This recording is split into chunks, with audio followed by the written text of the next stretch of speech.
तारीख है 12 जनवरी 2022, 12 जून 2022। समय हो गया है 08:24 AM। 12 जून।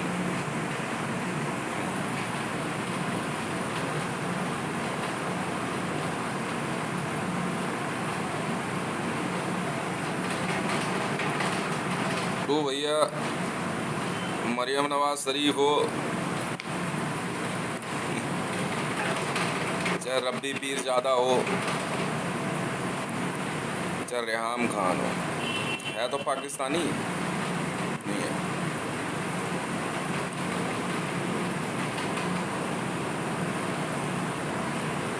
वहाँ रह करके सुबह से शाम तक भारत को कोसना और उसके बाद कश्मीर, मतलब ये वही वाली बात हो गई कि मतलब कुछ है नहीं आपका और ज़बरदस्ती आप बदमाशी दिखा रहे हो। एक तो आप कुर्द हो, मरियम नवाज शरीफ जी कुर्दिस्तान,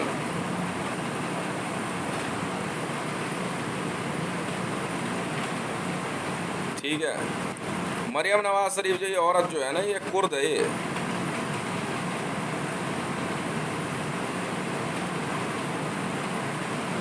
और पाकिस्तान मुस्लिम लीग नवाज में बैठ करके, ठीक है, कश्मीर लेंगे कश्मीर लेंगे कश्मीर लेंगे। अच्छा,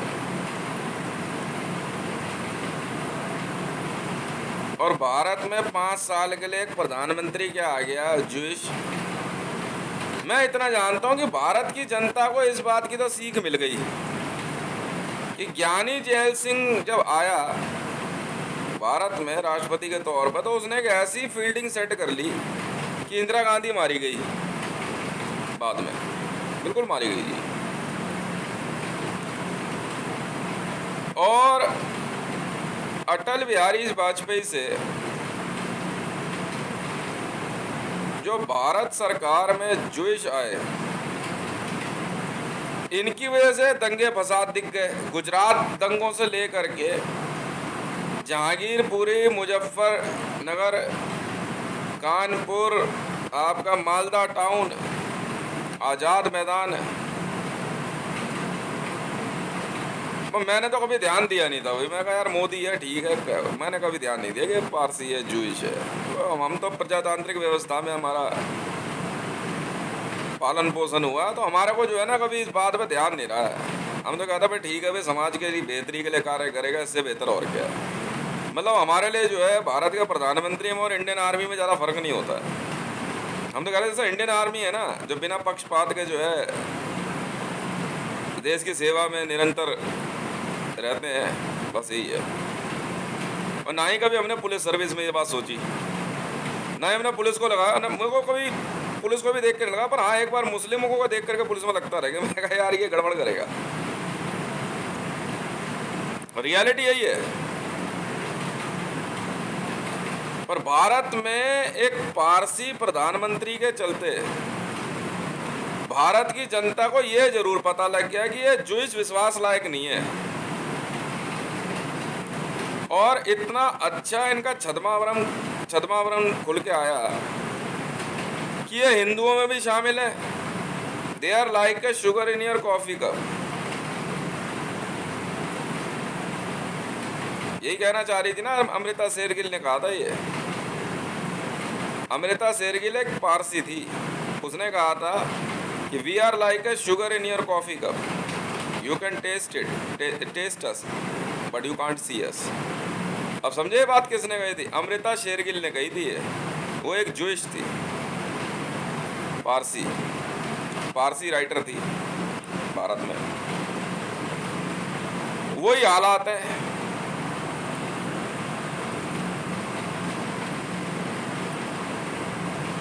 अब समझ गए? मतलब भारत की सुरक्षा व्यवस्था और भारत की खुफिया एजेंसियों के लिए यह बहुत अच्छा लेसन है, सबक है ये। आप इसकी एक एक पॉइंट, आप इसके एक एक पॉइंट्स को लिख के रखना आप, और भारत की न्याय व्यवस्था के लिए भी। मेरा नाम हितेश मंडल है, ट्विटर हैंडल @हितेश रेवान। इससे बेहतर कुछ है ही नहीं। भारतीय न्याय व्यवस्था के अंदर भी जो है ज्यूइशों के इस एक आचरण, अब 5 वर्ष के लिए प्रधानमंत्री तो बनाया, सिर्फ वो देश की संपत्ति का मालिक थोड़ी बन गया है। तुम्हें पता है प्रधानमंत्री बनने के बाद जो वो ऑर्डर देगा, उस ऑर्डर को फाइनलाइज करके डॉक्यूमेंट कब बनाया जाएगा? अगले 5 वर्षों में। 5 साल ऑर्डर डिले चलते हैं, 5 साल।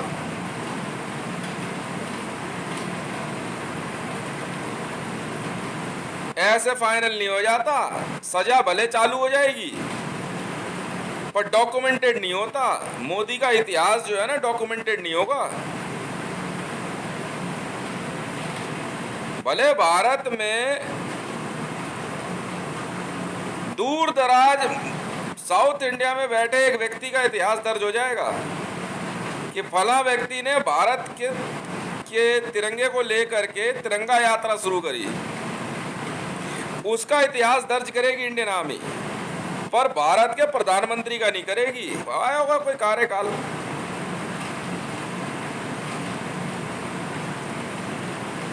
इतिहास 5 वर्ष बाद दर्ज किया जाता है सर, और दर्ज करने के बाद उसको कॉपीराइट करते हैं। जब उसे जो है उसका मेथड बड़ा तगड़ा होता है। डॉक्यूमेंट जब बनाए जाते हैं ना, जब रजिस्ट्रियां बनती है, अंग्रेजों के शासन काल के बाद अंग्रेजों ने जो भारत में फैसले लिए वो कभी डॉक्यूमेंटेड हुए ही नहीं। भारत के इतिहास में कभी नहीं हुए, उनकी रजिस्ट्री चढ़ी ही नहीं। क्योंकि रजिस्ट्री चढ़ाने की जो लिपि होती है, जो तरीका होता है, कागज को पहले बहुत पुराना किया जाता है, ओल्डेस्ट पेपर यूज होता है। भारत के इतिहास में ज्यूइशों को और भारत की खुफिया एजेंसियों के इतिहास में ज्यूइशों को भारत के लिए सदैव खतरा ही जाना जाएगा। इसलिए ये भले सत्ता में आएंगे पर इन पे पावर नहीं होगी इनके पास। यही हाल सैम मानेकशॉ का हुआ। इंडियन आर्मी में सिर्फ एक प्रोटोकॉल के तहत उसको मान सम्मान तो दिया गया, पर फायरिंग पावर नहीं थी सैम मानेकशॉ के पास। रह ले खा ले पी ले, क्या हो गया, कुछ नहीं बोलते। पर एक अर्दली के कहने पे जो है पाकिस्तान साफ कर देंगे। रैंक कब और कहां छुपाए गए, पावर कब और कहां छुपाई गई, शक्तियां कहां छुपाई गई देश में, यही तो सत्ता संचालन है। भारत में मोदी के आने का अर्थ, भारत में ज्यूइशों की, मैंने इसी वजह से कहा था कि इसको बने रहने दो, तुम्हें असलियत पता लगेगी अभी। और ये वही असलियत थी जो अब आप देख रहे हो। कश्मीर के अंदर फारूक अब्दुल्ला की नीयत जो है सब पता लग गई, पर कश्मीर की रजिस्ट्री चेंज नहीं कर पाया कोई आज तक। वहां तक पहुंच ही नहीं सकते आप। खुद भारत के अंदर सत्ता में रहने वाली कांग्रेस भी 1860 और 1865 के अधिनियम को बदल नहीं पाए। 1737 के अधिनियम के तहत भारत अपनी रक्षा करने के लिए कभी भी किसी भी देश पे हमला कर सकता है। और 1437 का अधिनियम यह कहता है, जी हाँ, ये कानून व्यवस्था है। भारत सरकार का 1437 का अधिनियम यह कहता है कि वह अपने देश की राजनीतिक शक्ति को कभी भी धराशायी कर सकता है। पर देश के सीमा क्षेत्र पे यदि विवाद उत्पन्न होता है तो इसके लिए वह किसी भी ऑप्शन को अपना सकते हैं और किसी भी व्यक्ति को उसके मौलिक अधिकार और उसके मानवीय अधिकारों को समाप्त कर सकते हैं। भारत सरकार के कानून के अधिनियम, जी हाँ, जिसे कहते हैं न्याय व्यवस्था प्रणाली 1437, मैं आपको बताता हूँ ना अधिनियम क्या क्या है। 1860 मेरा नहीं है, मैंने 1437 का इस्तेमाल किया है सर। इसके बाद भारत सरकार का अधिनियम 37, जी हाँ, उससे पहले के सभी अधिनियमों के तहत जो है भारत को दिव्य क्षेत्र माना गया और उसके बाद मनुष्य क्षेत्र। 37 के अधिनियम के तहत भारत में सनातन धर्म को स्थापित माना गया और सदा के लिए भारत को जो है मूर्ति पूजकों के लिए सनातन धर्मी देश घोषित किया गया। भारत में आने वाली अंग्रेजी व्यवस्था के लिए सिर्फ यही काफी था कि भारत में उनकी एक भाषा अंग्रेजी को इसलिए अंगीकृत किया गया ताकि भारत का कार्य क्षेत्र उनके देश तक भी हो। इसीलिए भारतीय कानून व्यवस्था में दिए जाने वाले फैसलों को और उनकी कॉपी अंग्रेज आसानी से पढ़ सकते थे। भारतीय कानून व्यवस्था में आने वाले न्याय और फैसलों को अंग्रेजों को, जी हाँ, इंग्लिश में भेजा जाने लग गया। भारत सरकार द्वारा अंगीकृत की गई भाषाएं जिनको लिपिबद्ध किया जा सके वह सिर्फ इसलिए थी कि भारत के अस्तित्व और उसकी कानून व्यवस्था को और उसमें आने वाले न्याय को इनके देशों को दिया जा सके, इससे ज्यादा कुछ नहीं। ये सभी अधिनियम वो है अधिनियम है जिन्हें भारत सरकार के लेखागार में बड़े ही गोपनीय तरीके से रखा गया। भारत में आने वाले सभी राष्ट्रीय अध्यक्षों और भारत में चुन के आए हुए राष्ट्रपति और प्रधानमंत्रियों ने भी लेखागार में सेंध लगाने की बहुत कोशिश करी। मगध, तक्षशिला, विक्रमशिला जैसी महान यूनिवर्सिटियों या इन विश्वविद्यालयों पे हुए हमलों के बाद से ही लेखागार में सुरक्षा व्यवस्था बढ़ाई गई और उसके अनुरूप ही कार्य हुआ और कभी भी किसी भी प्रकार से भारतीय लेखागारों पे हमला नहीं हो सके, इसको जो है सुनिश्चित किया गया। लेखागार में की जाने वाली लिपियां कभी भी किसी भी प्रकार से छेड़छाड़ में ना आए, यह जिम्मेवारी जो है भारतीय सेना को दी गई। इंडियन आर्मी का एक ऐसा वर्ग भी है, एक ऐसा डिपार्टमेंट भी जो है जो इन सारी बातों को लिखित करता है। पाकिस्तान के हालात किस प्रकार से हुए और कैसे हुए, यह पूरा इतिहास, जी हाँ, खून से लिखा गया है। आज से 3 वर्ष पूर्व, हमारे में पूर्वी कहते हैं, इतिहास में हम ज्यादा दिमाग नहीं लगाते क्योंकि वो लेखाकार में चला जाता है। पूर्व कहने का अर्थ होता है जो बीत चुका है, आगामी आने वाला होता है।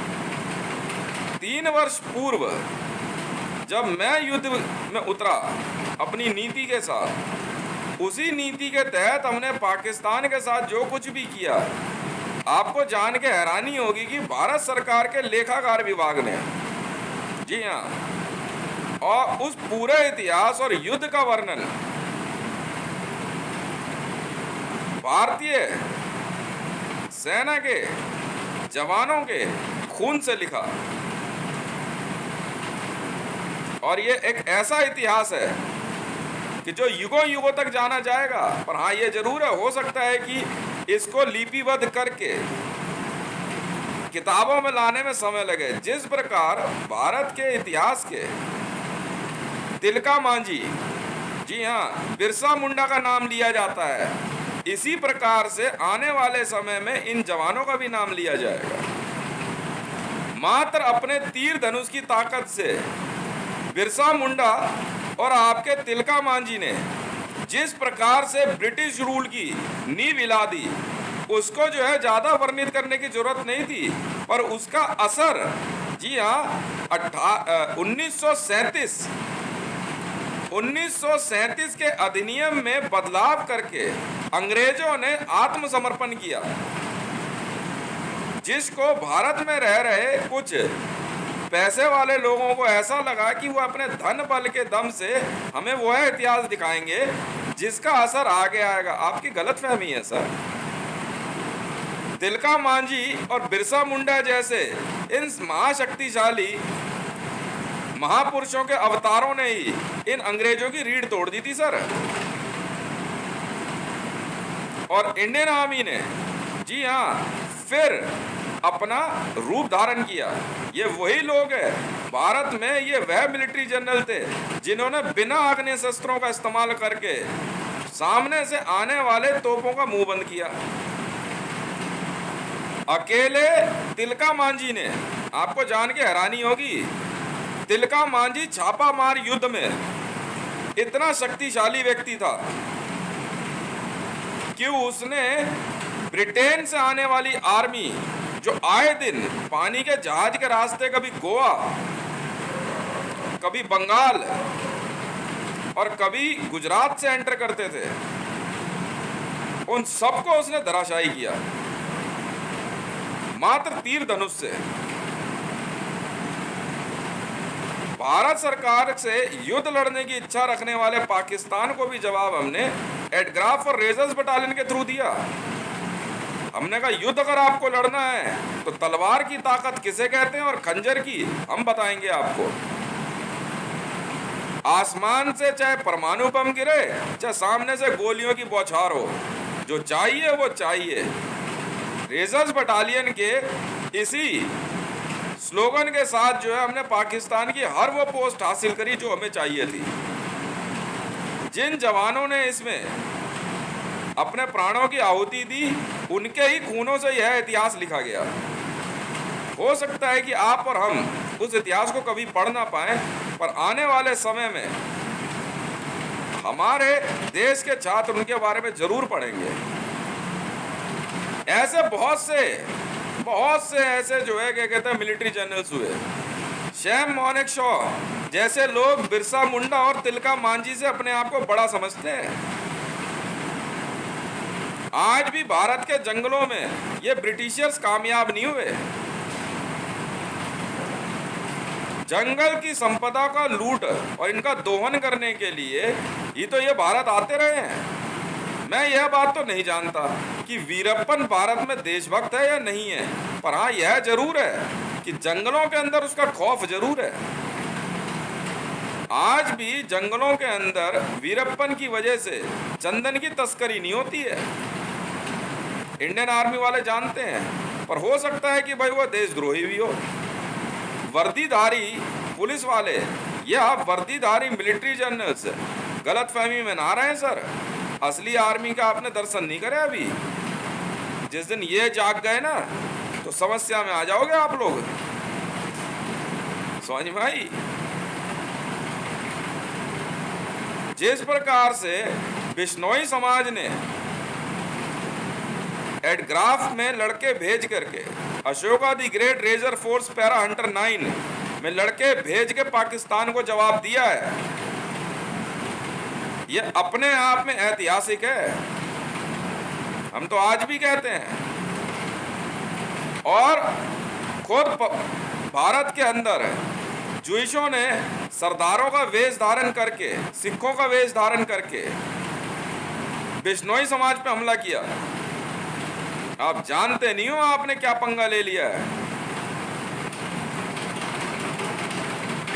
मैंने कहा आपको करना वही जो संभाल सको।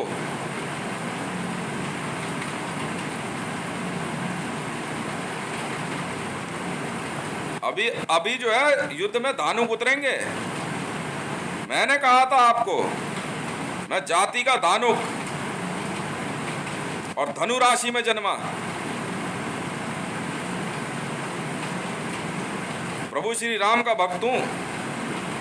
ये भारत सनातन धर्मी था, है और रहेगा।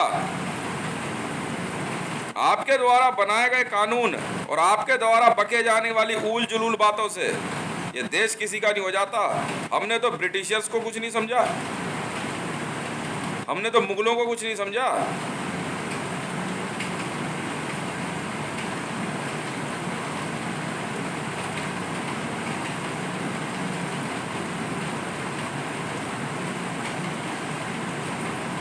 कहीं ऐसा ना हो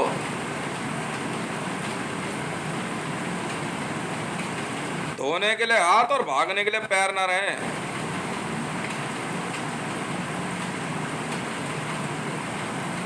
आपके द्वारा लिखा गया कानून हमारे को बाध्य नहीं करता है कि हम किसी दूसरे देश की दास्ता कबूल करें। समझ में आई?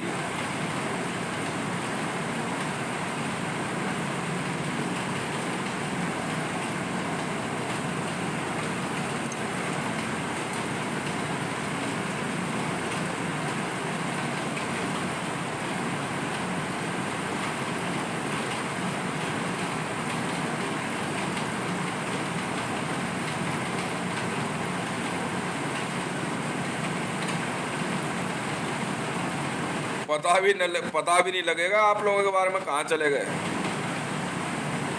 बार बार समझा रहा हूँ।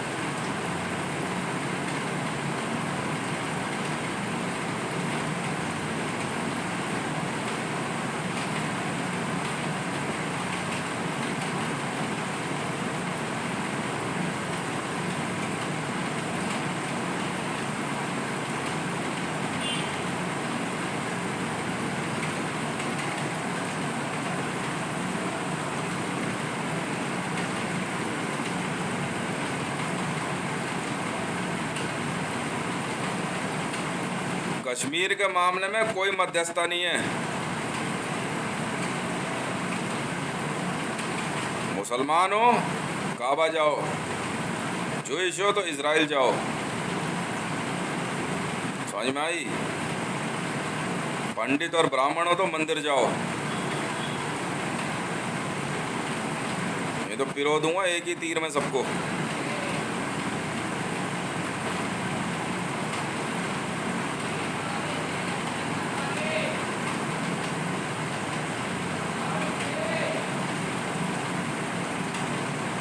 वहाँ बैठ के अगर पाकिस्तान में किसी को ऐसा लगता हो ना कि वो धरती उनकी है तो गलत फहमी है। कागज पे लिखी हुई चंद लाइनें तुम्हारे द्वारा इतिहास नहीं बनाती, इतिहास हमने बनाया है। मैं फिर आ रहा हूँ। समझ में आई? काट के फेंक दूंगा पूरा पाकिस्तान और कश्मीर। क्या कहा? पूरा पाकिस्तान कश्मीर काट के फेंक दूंगा, पूरा बांग्लादेश काट के फेंक दूंगा। ठीक है? तुम्हें भी पता नहीं है हमारे बारे में। अयोध्या खाली चाहिए मुसलमानों और जूइशों। और तू सुन, बैल को पूजने वाली, बैल के आगे शिवलिंग हमने दिखाया। सुना तूने सुबह सुबह? लिंग तुम कहते हो ना, बैल वालों को पता है लंड हमने दिखाया। वहाँ लगा दे, देखता रहे। और समझ गए हम कौन है?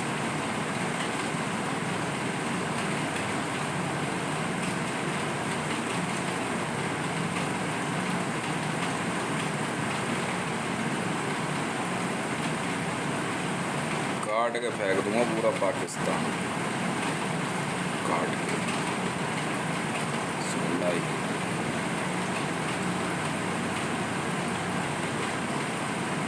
ना, ठीक बात नहीं होगी।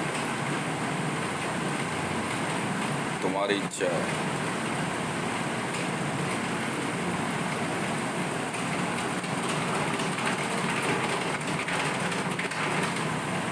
तुझे भी ढूंढ ही लेंगे।